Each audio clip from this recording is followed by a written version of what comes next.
One of these men will play an important part in the forthcoming World Series. What is your name, please? My name is Gus March. What is your name, please? My name is Gus Mauche. What is your name, please? My name is Gus March. Two of these people are imposters.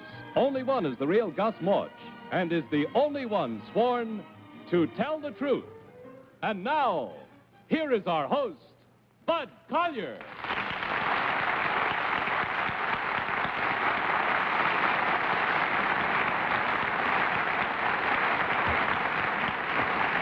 Thank you very much. Good evening, and here we are again at our brand new Monday night time. Hope you didn't forget. Tell the Truth is brought to you this week by Helene Curtis, makers of fine beauty products, creators of Suave hairdressing and conditioner, and Endon dandruff treatment shampoo. Now may I introduce our panel. First, Mr. Tom Poston, and sitting in for Miss Kitty Carlisle, Miss Faye Emerson. Next, Mr. Don Ameche, and finally, Miss Polly Bergen.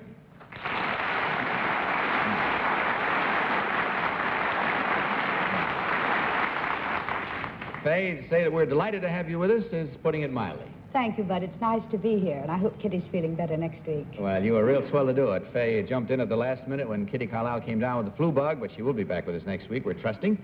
And Polly, we'll all be watching CBS this Saturday night when you're on there with Phil Silvers in that special show called Polly and Me, isn't it? That's right. We'll be watching, boy. Thank you, Bud. We'll be watching. All right. Now, panel, will you kindly open your affidavits and your envelopes, take out the affidavit cards, and follow along with me as I read it to you. I, Gus Mauche, am the head trainer of the pennant-winning New York Yankees baseball team. I am responsible for the physical condition of the players and for ministering to sore muscles, bruised bones, torn ligaments, and other aches and pains that plague them throughout the season. The day after tomorrow, we open the World Series against the Pirates in Pittsburgh. This will be my 10th series with the Yankees, and each time the team has voted me a full player's share of the World Series money. Signed, Gus March.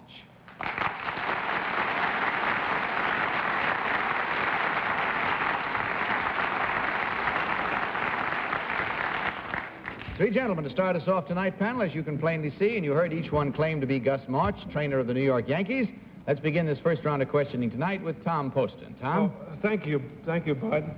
Let's see. Mr. March, number 2, what does rubbing up a ball mean? That's the umpire before the ball game takes a certain amount of baseballs and rubs it with this mud that's brought up from Delaware. Thank you. Number 3, Gus, do you know the name of the guy that owns that mud farm? No, I don't, but I've seen a lot of that mud brought from there. It's done just before every ball game. Gus March, number 3, what does rubbing down mean? Rubbing down, well, of course, that would be the sore legs and sore muscles. Where do you get the mud for that? Number 1, can you tell me what the name of the New York Yankees bat boy is, please? The New York Yankee bat boy is, well, his first name is Frank. Faye Emerson. Well, I'll be pretty stupid on this one. Mr. March, number 3, rubbing up a ball like that, that's not what they call a duster, is it? No. The umpires wouldn't stand for that. What was a duster? Well, a duster is considered illegal. That's hitting someone in the wrong spot around the head. I see. Number 2, Mr. March, what player position takes the hardest physical beating? Catcher, I believe. The catcher, not the pitcher. No, the pitcher would be second. How's that? Mr. March. Don Ameche. Number 2, what leg is bothering Mantle? Right leg, sir. Number 3, where was Maris hurt and how? Well, Maris was hurt he was at the Yankee Stadium. He'd been hurt a couple Where of times. on his body was he hurt, please? Oh, he was hurt around his waistline, around his ribs. Number 1, has Whitey Ford ever won 20 games? Never. Number 2, what freak accident happened to Barra last year? Number 2? I really don't. Number 3? Lots of things. I think he hit I beg your pardon, sir? Lots of things have happened to Yogi. I've had to rub him down so often I can't even count them. Polly? Well, I could, like just not bothered with this whole thing. Don, will you just give me the answer? Because I don't know anything about it. I mean, Faye was saying she doesn't know anything about it. What I know about, well, you never... No, I'm the only person in the world that walked up to Mickey Mantle. I was so excited, really, because I know about the game, but I just don't know the names of the players. And I said, I see you all the time at the polo grounds. So you know what kind of trouble I'm in. Number 3, what's a pectoral muscle? A pectoral muscle? Oh, that would be the area of the leg in different parts of the body. And number 2, why do they have to bring this mud from Delaware? Can't they use New York mud? There's a certain amount of deposit in this particular mud that will take the polish off the ball in order that the pitcher is able to grip it. That's it, panel. Why don't they make a ball without polish on it in the first place? Well, let's take the polish off our answers on our ballots right now. If you will, please mark your ballots without consultation. And as you do so, vote for number 1, number 2, or number 3. As usual, of course, the team of challengers will get $250 for every incorrect vote. Everyone voted? Okay. Faye, have you marked your ballot? Yes. Tom, you marked yours? Yes, I have. Okay, for whom did you vote? Well, I don't know. I voted for number 1, but after we get through, I'm going to have to say something before you do the things, okay? All right. All right. Okay. I voted for number 1. Faye, your vote. I voted for number 1. I really don't know why, except that I don't think a pectoral muscle is in the leg. But it is. Tell you. And number 2 is a little shaky on that mud, I thought. Okay, Don, your vote. I voted for number 1 because 2 and 3 didn't know what happened to Barra last year, and I think they should have. Polly, which one do you think is the real one?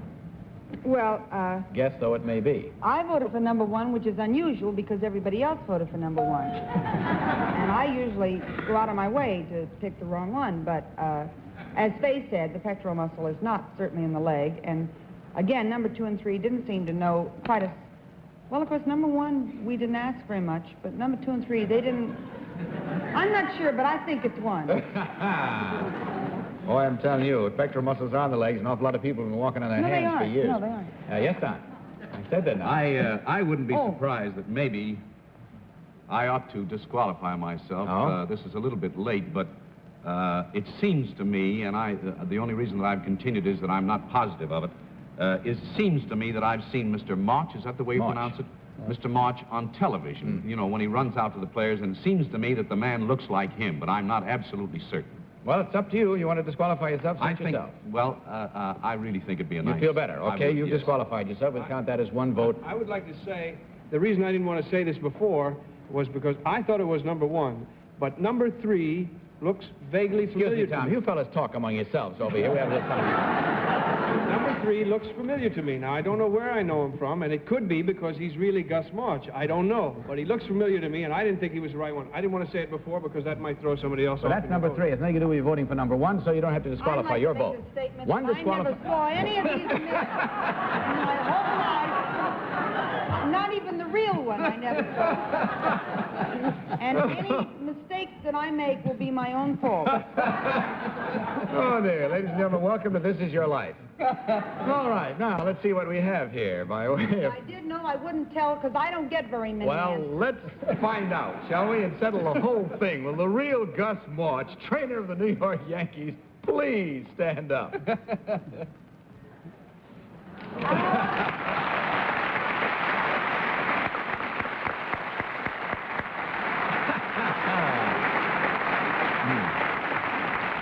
Oh, boy.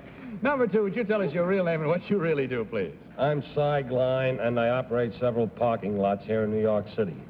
And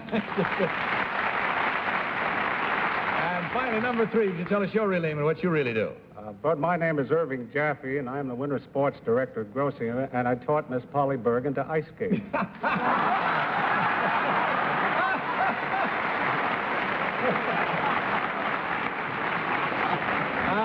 Were you the young lady who said that you never had seen any of these men before? I didn't have my glasses.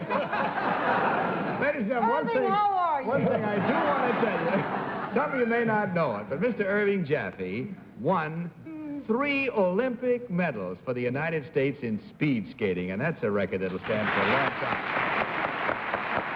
Well, we find that the panel was 100% correct, but with one disqualification counting as one wrong vote, that's a total of $250 from Helene Curtis.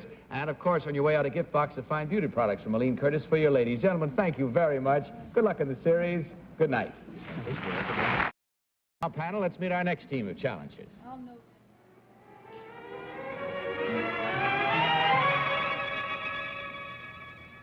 What is your name, please? My name is Philippa Schuyler.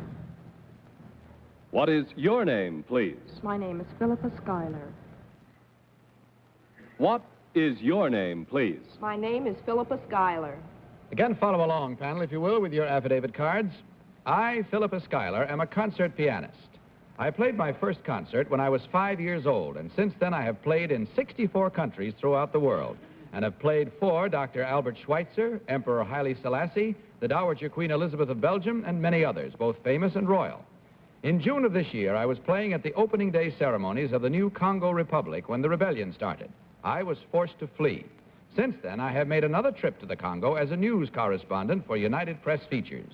I have also written a book on my experiences in 24 African nations. It is titled Adventures in Black and White. Signed, Philippa Skylar.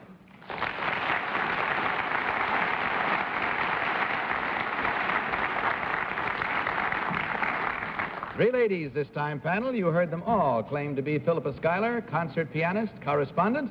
And let's begin this round of questioning with Polly Bergen. Polly? Number one, where did you play for Dr. Schweitzer?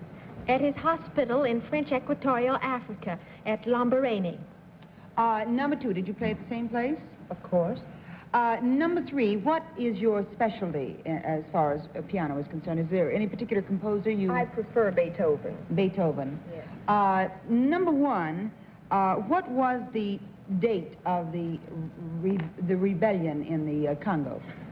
Actually, throughout June, they had rebellions, but the greater rebellions came in July. Independence Day ceremonies were June 30th, and after that. Tom? Thank you. I was fascinated by the fact that I don't know anything. I would like to ask number two, please, if you could tell me what key has 5 flats?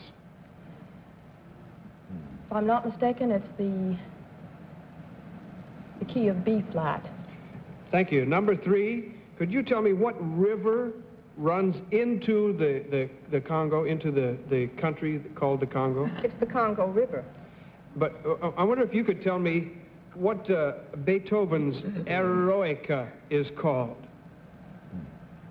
What is what symphony is that? Could you tell me? I'm afraid I don't know. Faye? Number two, what is the 12-tone scale? Well, the 12-tone scale is the scale upon which all Western music has been composed and differs from other scales, particularly the Eastern scales, which have a different composition. Thank you. Number one, do you wear long nails or short nails? I don't remember. Number three, are your nails long or short? They're pretty short. They have to be. Number three, what is Rubinstein's first name? Arturo. Number two, do you know Jose Iturbe's sister's name? No, I don't. Number one, who wrote the Fire Dance? Oh, Manuel de Falla. Number two, what did Zimbalist play? What instrument?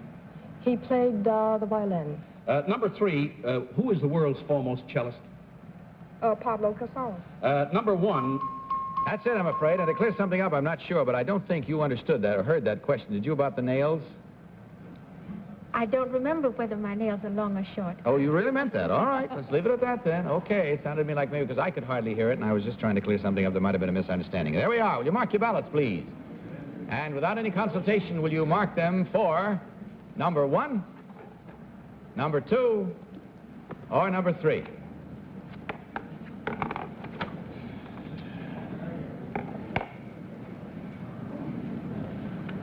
All marked? Everybody? Nope. Holly? Nope. Everybody else is? I can't help it if the rest of them are smarter than I am. I'm just... All right, Tom, for whom did you vote this time? I marked early, but I'm wrong. Oh, so am I. But I did vote for number 1. Now, don't ask me why.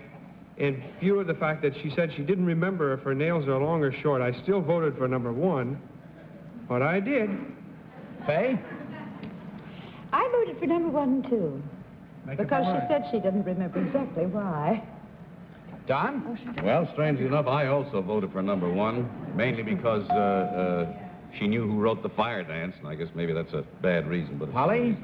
I would like to change my vote. Change it now before you do anything else. Because, no, you marked your ballot. I felt very strongly it was number 1, but I also felt very strongly it was number 2, and I knew it couldn't be both of them strongly. So I voted for number 2, and I'm probably wrong, but there you are. Okay, let's see whether you are or not. We'll discover right now which one of these ladies is the real concert pianist correspondent. So will the real Philippa Skylar please stand up? All right.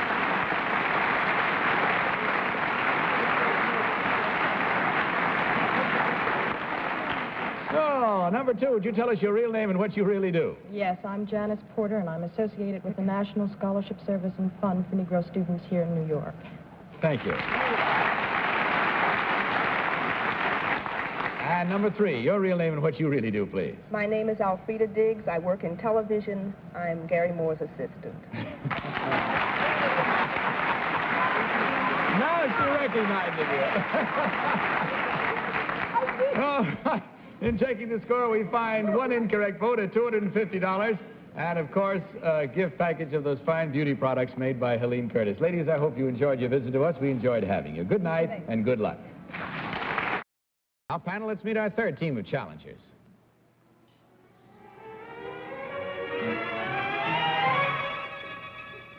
What is your name, please? My name is Dr. B.C. Swindle. What is your name, please? My name is Dr. B.C. Swindle. What is your name, please? My name is Dr. B.C. Swindle. For the 3rd time, panel, will you remove your affidavit cards from the envelopes and follow along with me? I, Dr. B.C. Swindle, am superintendent of the Animal Quarantine Station, which is operated by the United States Department of Agriculture at Clifton, New Jersey. All hoofed animals, such as horses, cattle, giraffes, zebras, bongo, and okapi, and all poultry, such as chickens, geese, swans, and pigeons, must be confined to the station for periods up to 30 days to check for disease. Our staff also boards incoming ships to inspect animal hides, hair, and meat products. One of our biggest problems comes from people who try to smuggle foreign salami into the United States. Signed, Dr. B.C. Swindle.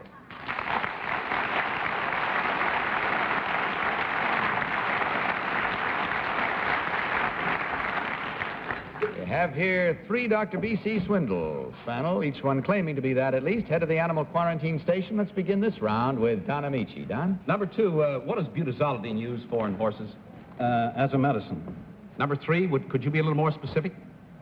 I wouldn't be sure. Number 1? I don't know. Number 2, what are hormones used for in steers? For injection. They inject them into steers. What for? To give them added vitality. Number 3, you agree with that? It increases their growth rate. Number 1, are hormones ever given to chickens? Yes, they are. Number 2, how? By injection. Number 3? Sometimes by pellets. Number 1, what is the normal temperature of a horse? The normal temperature of a horse is between, well, it's around 101, I believe. 100, 101. Polly? I thought that was the normal temperature of a baby. Maybe babies and horses have the same. Maybe. Dr. Swindle, number 3, do you find that your name holds you back any at all in your business? Well, it's a good joke. No, I mean... No, because it is unusual to check for people who smuggle and everything and have a name called Swindle, you know? Do people tease you a lot about it, sir? Yes, indeed. Well, I didn't mean to. I really was honestly interested. That's very good. Okay. Number 2, why can't people smuggle foreign salami into the United Well, States? it's prohibited. There's every possibility that it will bring in some kind of a contagious disease which would spread, and it's very injurious. Well, number one, don't they import foreign salami? Tom Poston. I would like to know, let me see, I'll ask number 2, does salami come under poultry or hoofed animals? Well, it's made from hoofed animals. I see, that's why you're fooling around with it. Wonder if you could tell me, number 2, again, what are the regulations for taking a dog from this country, say, to France? What must be done? Well, dogs don't come under our category. They're handled by the Department of Health. Oh, I see. We don't handle dogs. Number 3, after I would like to ask you if you would happen to know what the origin of your last name is. Norwood. No moneylenders in the family. No. Faye? Circus operative. Number one, what is the largest animal that had come through your department? The elephant. That comes under as a hoofed We animal. bring elephants in. What is parrot fever? Pseudococcus. Number 2, thank you. And can that be carried by more than just parrots? Can it be carried by other fowl? I don't Fowls? think Yes, so. fowls. I don't think it can. Number 3, what is black tongue? Black tongue in dogs is a vitamin deficiency. Is it fatal? It can be. That's it. Time once again to vote. So again, will you, without consultation, who are your fastest time, Polly? Mark your ballots and vote for number 1, number 2, or number 3. Everybody set, and away we go. Well, Tom, for whom did you vote this time? I just did it. I voted for number 2 there. But I tell you, I think number 3 has made great strides in earning some of that name. That guy, he really was in there. I didn't believe a lot of the things he said, but he sure said them with conviction. I voted for number 2 partly because there was a certain amount of says you when he said his name the first time, you know. You heard me, that style. Faye, which one do you think is the real one? I voted for number 2 because he seemed very sure about his field, and he also answered a question I hadn't meant to ask him, which was about parrot fever. He gave me the scientific name. Mm-hmm. Don? I voted for number 3 because he knew what they used hormones in steers for, and that they used pellets as to administer hormones to chickens. And Polly?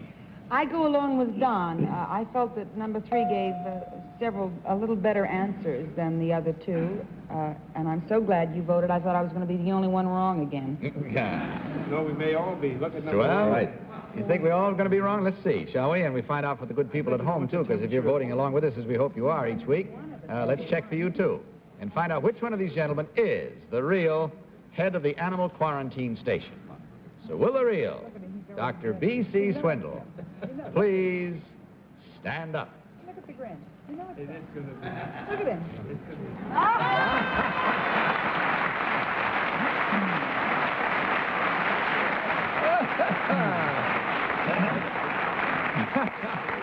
Thank you very much, sir.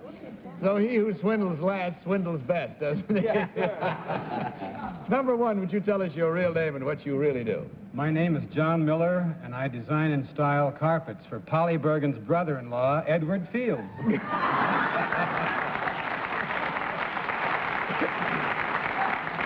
know that this is getting embarrassing? Yes, we're getting you skating on carpets tonight. My goodness. Number 2, would you tell us your real name and what you really My do? name is Bill Sherlock, and I'm a cocoa bean buyer for the Nestle Chocolate Company.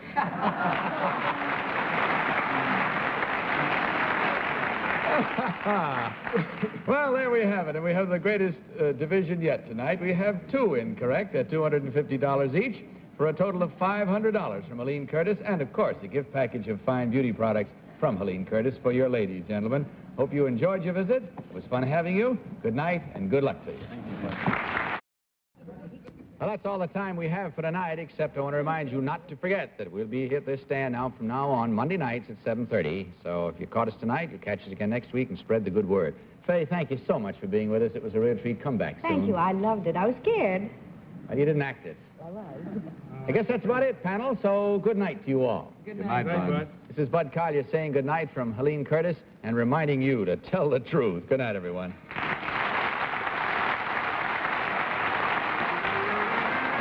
Tell the Truth is a Mark Goodson, Bill Codman production in association with the CBS Television Network.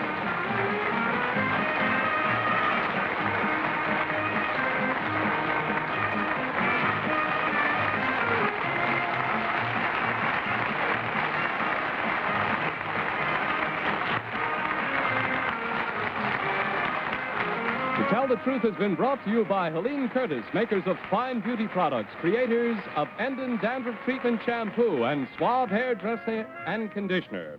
This is Roger Foster saying good night from To Tell the Truth. The preceding program was pre-recorded.